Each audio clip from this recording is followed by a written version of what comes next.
Retour sur le plateau. Cette fois-ci, pour la terre, on a parlé du 24 décembre, on a parlé des 4 jours d'avant, c'est-à-dire du 20 décembre, abolition de l'esclavage. On va aborder un sujet. Cette fois-ci, on va voir ce qui va se passer du côté de Sainte-Suzanne avec les filles, les étudiantes du lycée Cluny de Sainte-Suzanne. On voit ça dans le Gadiam réunionnais.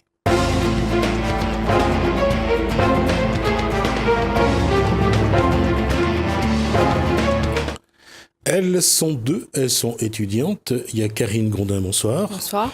Et Larissa Boyer. Et on va respirer. Voilà. Alors, on verra l'affiche dans quelques instants. Mais juste avant, c'est quoi cette action que vous mettez en place? Alors, on va dire que cette action porte sur le quartier de Bagatelle, déjà.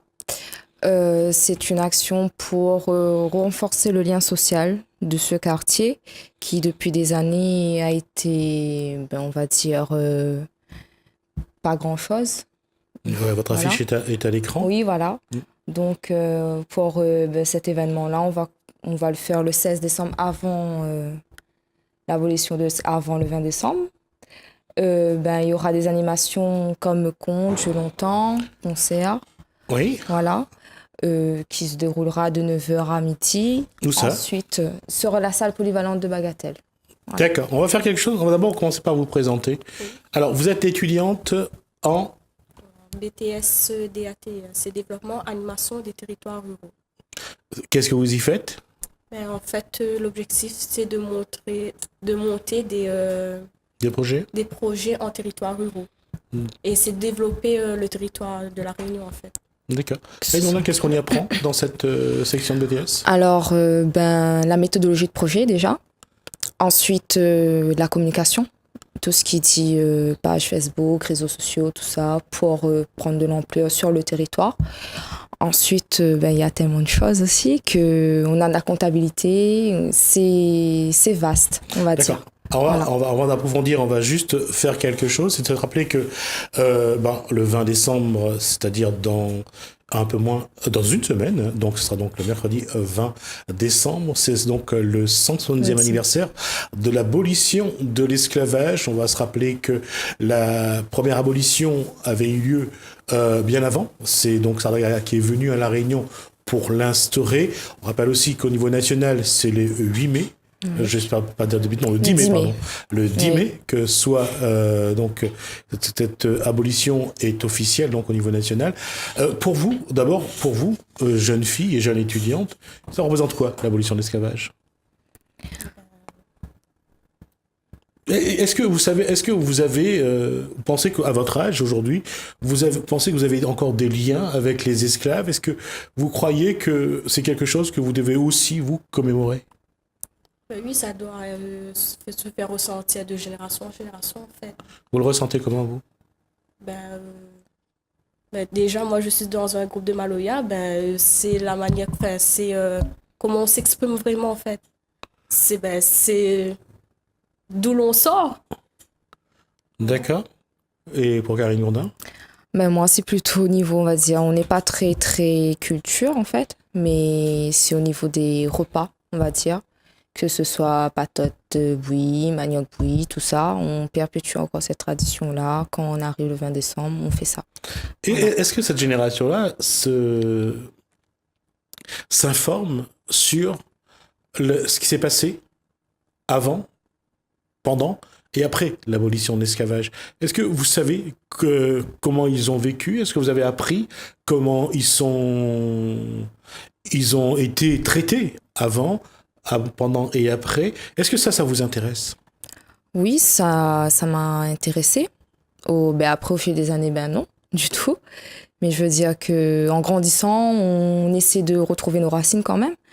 Parce que si on ne sait pas d'où l'on sort, on ne peut pas aller nulle part. Voilà. Larissa? Qu'est-ce qui est intéressant dans l'esclavage pour une jeune fille comme vous? De ne pas tomber dans dans la modernisation, en fait. C'est ça, c'est une question d'environnement, de façon de vivre. Oui. C'est le repas, c'est-à-dire que, par exemple, quand vous mangez chez vous, vous préparez. C'est-à-dire que manger un petit peu comme les esclaves, s'arrêter à un gâteau patate, à des galettes de manioc. Oui. Mais au-delà de ça, comment les esclaves ont été traités, le combat mené par Élie, le combat Anchin. des autres, d'Anchin, j'arrive plus à trouver les noms des esclaves que je connais, mais est-ce que ça vous intéresse, ces histoires-là, de voir comment on les a traités? On a traité des êtres humains. Oui, c'est quand même aussi nos ancêtres, on va dire, entre guillemets. Oui, ça nous intéresse. C'est nos origines à nous, notre culture, on va dire. Qu'il faut s'appuyer là-dessus pour avancer. Il faut connaître nos racines. On peut partir en métropole, ailleurs, mais faut pas oublier ça, quoi. Vous, justement, on parlait de racines. Vous sentez que ces liens que vous avez, justement, avec les esclaves ou avec tous les ancêtres, je veux dire, Oui. que ce soit les esclaves Général. ou les autres communautés qui participent à la communauté réunionnaise, est-ce que vous vous sentez proches? Est-ce que vous pensez que vous avez des liens, justement, avec ce qui ont été l'esclavage, l'engagisme et puis les autres? On a des liens lointains, on va dire. Je parle d'arbre généalogique, là. D'arbres généalogiques, oui, on a des liens. Vous avez fait votre arbre généalogique? Essayé, mais difficile parce que les noms sont pas les mêmes. Par exemple, moi, ma mère, elle porte Moutama. Il y a Sinama Moutama, il y a Moutama Kali. Donc, Sachant que Moutama voilà. était aussi un prénom au départ. Voilà, c'est ça. Chez les Indiens, Oui. et non pas un nom. Un nom. Ouais. Donc, c'est compliqué de faire le lien avec tout ça. Ensuite, il y a mon grand-père qui est un Comorien, dont il n'y a pas de traces. Donc, voilà, c'est compliqué. Ça fait beaucoup D'origine. d'inconnus dans Voilà, cette c'est équation ça. de l'arbre généalogique. Et comment vous avez travaillé pour justement promouvoir cette action qui aura lieu on avait dit le 16 décembre, Oui. donc à Sainte-Suzanne, à Bagatelle. Alors, comment vous avez travaillé, ou votre classe a travaillé? Alors, notre classe, On a eu la commande avec Madame Sabrina Ténor, Voilà. qui Madame elle-même, Sabrina Ténor, qui D'accord. elle aussi salariée de l'association, qui est aussi un centre social aussi, on va dire. Et du coup, en passant la commande, on a fait un diagnostic de territoire, c'est-à-dire le nom, la population, regarder ses caractéristiques en disant que c'est une population pauvre ou pas pauvre, le nombre de familles, tout ça. Je sais pas si vous... Non, je vois, Oui. puisque j'ai Voilà. vu qu'il y a une aide sociale menée autour de ça, mais là je reste sur l'événement. L'événement, comment vous l'avez promu finalement? On a fait un questionnaire, on a vu les habitants, on les a La parlé. volonté des habitants, en fait. Qu'est-ce qu'ils ont, selon cette étude de marché ou ce sondage, qu'est-ce que voulaient les habitants de Sainte-Suzanne? Enfin, de Bagatelle surtout, apparemment. Oui, voilà. De partager leur savoir-faire, voilà, de vraiment s'investir dans le projet, en fait. En fait, nous, personnellement, on veut que les habitants ne soient pas juste spectateurs, mais qu'ils participent vraiment au projet. Que c'est eux qui, comment dire, Qui sont acteurs voilà. de l'événement Et aussi. comment vous avez fait pour qu'ils soient acteurs? En fait, comme Karine vous avez dit, on avait mis en place plusieurs activités. C'est lors de ces activités-là que les habitants seront vraiment acteurs du projet. Ils vont vraiment participer au jour J, au projet. Quelles sont ces activités? Alors, il y a le concours gâteau. Alors, concours gâteau, c'est patates seulement, bien manioc et les autres? Non, ceux Oui, qui d'accord. veulent. Voilà. Ceux qui Ils en veulent. choisissent, Voilà. que ce soit conflore, Oui, voilà. cambar ou le reste, Oui. c'est ça. Oui. Et alors, il y aura le concours gâteau, ils font un gâteau chez eux. Et après ça, il y aura un jury aussi. Un jury. Mais c'est les habitants. Ensuite, il y aura des lots à gagner. Il y aura 3 paniers garnis. Ensuite, il y a aussi, je crois, danse. Il y aura aussi une association de Bagatelle qui se situe dans la danse. Ensuite, Un concert qui aura 3 acteurs à l'intérieur. Il y a Diatika Maloya, El Diablo et Feuille Songe, c'est ça. D'accord. Et qu'est-ce qu'il y aura d'autre pendant cette journée? Jeu longtemps. Alors, jeu longtemps, pour ça, c'est quoi? La roue, Cadoc. Alors, donc Oui. la roue, c'est la roue de l'auto avec deux Oui. bois. Cadoc. Cadoc, après. C'est les galets là. Ouais, ça. Et ensuite, Goni, Donc, Plein, Kwas voilà. Dongoni. Kozon Goni. Après, Tupi chinois. Tupi. Alors, Tupi avec le Tupi traditionnel ou avec le grain litchi et Non, bois Le de grain noix? litchi. Grain litchi. Oui. D'accord. Voilà. Ensuite, il y a Conte aussi avec Grégory Lan. Conte créole, bien sûr. C'est tout. D'accord. Voilà. Et il y aura un repas partage aussi que j'ai oublié de dire. Le repas partage, c'est que les gens ramènent à manger et qu'ils le partagent entre eux. D'accord. Et comment la classe va participer à cette journée? Votre classe? Vous et votre classe? Oui. Alors, notre classe, on va dire qu'on on se positionne sur les ateliers et on anime les ateliers. Voilà. Alors, quoi Zoti va apporter à ça dans l'animation, puisque vous avez mis en place le projet? Quoi il faut faire pour que les bandes habitants bagatelles, ils vivent ce moment-là? Parce que au-delà du gâteau patate, manioc et du jeu longtemps, il faut aussi ressentir les choses. Il y aura le concert, la musique. Et au-delà de ça, comment le créole et comment les individus doivent ressentir ce 20 décembre-là? Parce que quelque part aussi, c'est quelque chose qu'il faut vivre aussi de l'intérieur. Oui. Comment ça a fait d'être là? C'est la question piège. Hein. Oui. Alors, Alors, comment nous ça a fait? bon, parce que c'est aussi notre rôle de vendre un produit, c'est quelque chose, mais Oui. il faut que celui qui utilise Donner a envie ressenti. déjà, accueille les gens avec un grand sourire bien sûr, propose Azote, fait monter Azote l'intérêt justement à participer à ça aussi. Parce que certes que c'est des ateliers que nous mettons en place pour dynamiser le quartier, mais il veut dire que si Zoti n'investit pas Zoti et que nous n'investissons pas nous, on n'aura pas rien. On aura que certaines personnes, mais sans plus, ce sera une manifestation comme les autres, comme partout. Et il n'aura pas ce petit côté avant du 20 décembre et que, voilà quoi, faut montrer que un truc là a été terminé pour la liberté, pour nous-mêmes. Et que, voilà.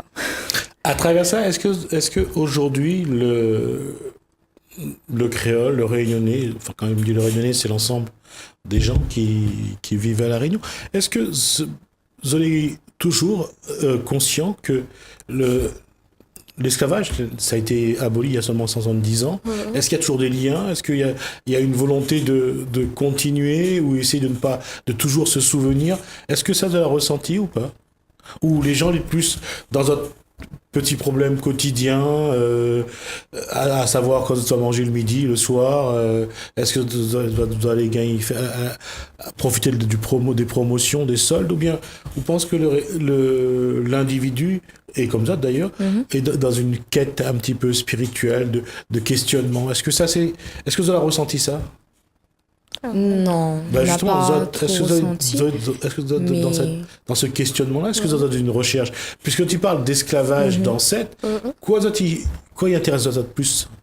De savoir. L'origine, l'arbre généalogie surtout, ça y intéresse à nous beaucoup. Mais veut dire que après, vu que nous faisons plusieurs projets avec différentes villes, par exemple pour les stages de certains, il y a quand même des liens. On va dire. Il faut toujours remonter aux origines de la ville pour connaître vraiment comment amener à bien le projet aussi des fois. Oui. Voilà.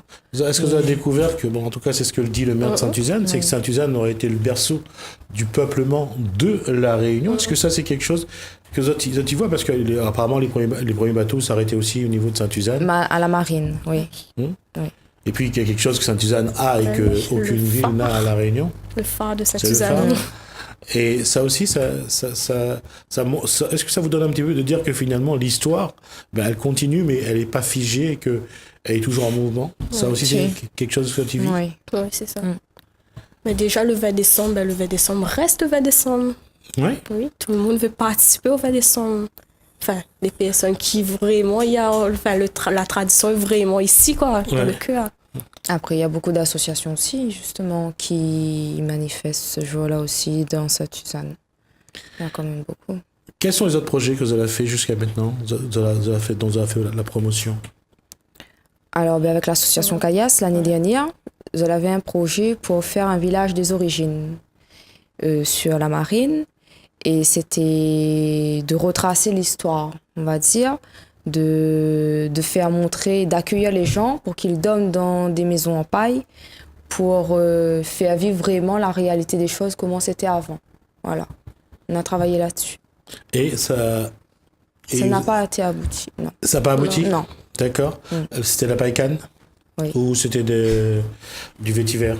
Mais après, ça, on n'était pas dedans concrètement, mais on a travaillé plus sur les animations, on va dire. Sur les animations, sur ce qu'on pouvait justement mettre dans ces villages-là. Voilà. Saint-Suzanne a aussi son club de meringue, hein, son Oui. association de meringue. On a parlé il y a l'événement aussi, il y a un événement à Saint-Suzanne, c'est la course en vélo et à pied, que je ne sais pas si c'est toujours maintenu, cet événement-là. Saint-Suzanne reste aussi une ville quand même qui est très dans j'allais dire dans tout ce qui est donc les souvenirs, les commémorations, les liens avec le passé. Et le grand homme de Saint-Suzanne, bien sûr, c'est... Roi Caf. Pardon? Le roi Caf, non? Entre autres, et après, avant lui, il y avait Albius. Edmond Albius, donc pour la vanille. Ça fait quand même beaucoup de choses pour Saint-Suzanne. Saint-Suzanne reste une ville historiquement bien liée à l'histoire. Ouais. Et pour des jeunes filles comme ça, est-ce que nos autres camarades, les conscients de cet environnement historique? Ou pas? Ou tous les midis, c'est au camion-bar, acheter Voilà, c'est ça. le gratiné Voilà. bouchon et frites, c'est ça? Oui. À quel moment un jeune commence vraiment à prendre conscience de ses racines, de son histoire aujourd'hui, puisque vous êtes dedans? À quel moment vous pensez qu'il faut qu'un jeune commence à prendre conscience? Ben déjà, depuis tant petit. Ça doit venir des parents, c'est au niveau des parents. Donc tout dépend de l'éducation des parents. Voilà. Donc si vous n'êtes pas dedans, c'est la faute des parents. Non, on ne peut pas dire que c'est la faute des parents non plus aussi, mais après, si déjà depuis tant petit que le lien n'a pas été créé, D'accord. ben, c'est plus difficile après justement d'intégrer ce lien-là en grandissant. Mais après, il y a des gens qui cherchent à savoir, il y a des gens qui veulent connaître. Mais d'autres, avec la modernisation, ben non, ils ne s'aventurent pas dans ce truc. Sur ce terrain-là, ben justement, comment faire en sorte qu'un jeune ait envie justement de découvrir un petit peu son histoire, ses racines, son arbre généalogique, quand il passe sur l'ancienne route nationale, qui voit Edmond Albius, qui se pose la question, quand il passe devant le phare, qui se dit, voilà, c'est le dernier phare de la Réunion. Qu'est-ce qui peut amener, qu'est-ce qui peut inciter un jeune de votre génération, de votre âge, à avoir envie d'aller fouiller dans les vieilles photos de famille, à dialoguer avec les grands-parents, et puis à écouter un peu le Maloya, à essayer... Qu'est-ce qu'il faudrait faire? Hormis cette action que vous avez aujourd'hui. De mettre plus en avant, en fait, non? Je pense. De mettre en avant, oui. Mais après, l'envie, comment susciter l'envie? Susciter l'envie. Ben déjà, à l'école même, je trouve que c'est par rapport à l'école aussi qu'on a découvert tout ça. Donc, c'est l'école qui permet. Voilà, d'accord. C'est l'école. Donc, il faut demander à l'école aussi de faire un peu l'éducation. Oui. On a histoire à l'école. Je veux dire, au lieu de parler que de l'histoire de la France, pourquoi aussi ne pas parler aussi de l'histoire de la Réunion? Parce que c'est quand même important. Donc, voilà. De connaître ses racines. Voilà. D'accord. C'est vrai qu'on n'a pas les faciès des Gaulois, c'est une réalité. On arrive à la fin de la discussion, on va juste rappeler quelque chose, et puis si la régie doit me renvoyer l'affiche, ça serait gentil, merci. Alors, on rappelle donc le dimanche 16 décembre, de 9h30 à midi, il y aura des ateliers contes, jeux longtemps, concerts, danse, l'après-midi. Ensuite, il y aura le concours gâteau. Et aussi, j'ai oublié de dire, c'est qu'il y aura 3 petits films à la salle Maria Goretti derrière l'église de Sainte-Suzanne sur le roi Caf et l'abolition de l'esclavage et un autre film qui dure 40 minutes. Voilà, c'est à découvrir. Merci à Larissa Boyer, merci à Karine Grondin donc pour cet échange. Je rappelle donc que vous êtes étudiante en BTS. Vous allez me donner le Développement animation des territoires ruraux. Voilà, c'est beaucoup plus simple. Du lycée donc de Sainte-Suzanne. Donc c'est cette classe qui était donc chargée de faire la promotion de cet événement à Sainte-Suzanne dimanche 16 à Bagatelle. Merci à vous, Merci mesdemoiselles. à vous.